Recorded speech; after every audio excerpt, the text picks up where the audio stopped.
This morning, there is no big winner for last night's Powerball jackpot. That grand prize is now estimated to be $750 million for Saturday's drawing. And if you're buying a ticket, might as well get a Mega Millions too. That's even bigger at $977 million now. Next drawing for Mega Millions is Friday. Yeah, so the odds aren't great, but you do have to play to win. And I will say, there is a chance. Absolutely. It's a fat chance, but it's a better chance than having a perfect bracket for March Madness. It's so true. So joining us now to help us win the lottery is Darrin Duber-Smith from MSU Denver. Thanks for coming in. Hello. No pressure. He brought the winning numbers with him this morning. Good morning. No pressure. Good morning. Thank you for coming in.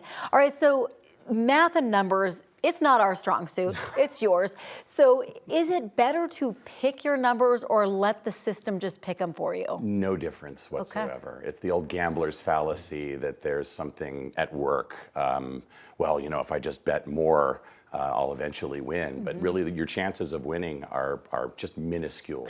I think it's 1 in 292 million for Powerball, which is just astronomical. It's basically one person for everybody in the United States wins. And so the probabilities are just so low. Yeah. It's entertainment, and that's the way you have to really look at it. It's just one of those fun things, and hopefully you're not going broke. Yeah, truly. Now, if you are going to play, is it better to pick the same numbers or choose differently every time? It just doesn't matter because every single time is a completely different random situation. Yeah. And so we sort of suffer from the gambler's fallacy. There's other things too, superstitious thinking that kind of goes into this. There's an illusion of control. So there's all of these psychological principles that go into why people play the lottery. But what I thought was really interesting was that 80% of all of the lottery revenues are from 20% of the people who play. So it's the old 80-20 rule, where 80% of your revenue comes from 20% of your customers. It's just interesting to see that in play here. And so it's the same 20% of the people that are still doing it. It's so interesting because so many people say, well, I have a strategy, and my strategy is I pick birthdays and I stick with the same numbers every single time.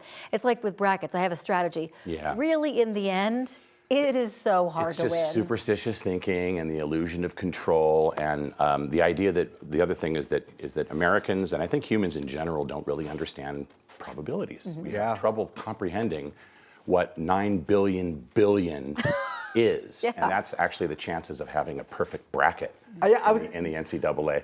That's a quintillion. That's a number I can't even fathom. I can't even think about how many zeros. You have a better chance is, right? of hitting the lottery, much better chance of hitting the lottery than you do of getting a perfect bracket, which will probably never happen. Okay, let's talk about the bracket aspect because you said you have a system. I mean, and to be fair, you do have a system. There's not really like a good chance here. It doesn't matter how much knowledge you have of college basketball or you're picking based off colors and mascots. And that actually works better than the people who think that they know what's going on. Oddly enough, it is so random and it is so difficult to pick that many games.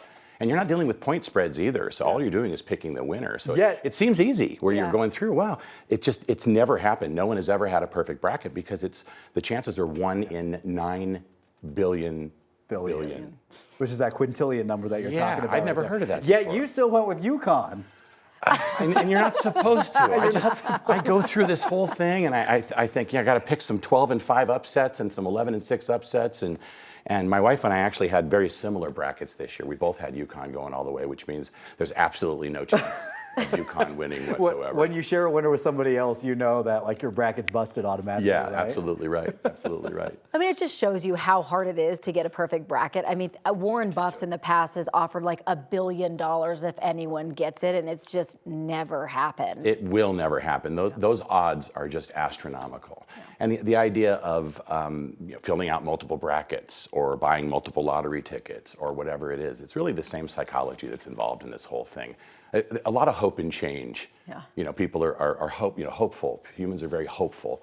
And a lot of us really do want to change our condition of where we are. And so I think that's a lot of what drives us to do these crazy things. Absolutely. It's fun to dream. I hope you at least make it past the first 2 rounds. As long as we're dreaming, as long as we're not putting, now that gambling has been legalized in half the states and it's probably going to be approved in many more, I sort of anticipate that the lottery might, there might be fewer people playing the lottery because of the idea that you have a better chance of betting on a game. Sure. So betting on UConn to win some of the games, you've got, there's some skill involved there, and there are some gamblers who actually win.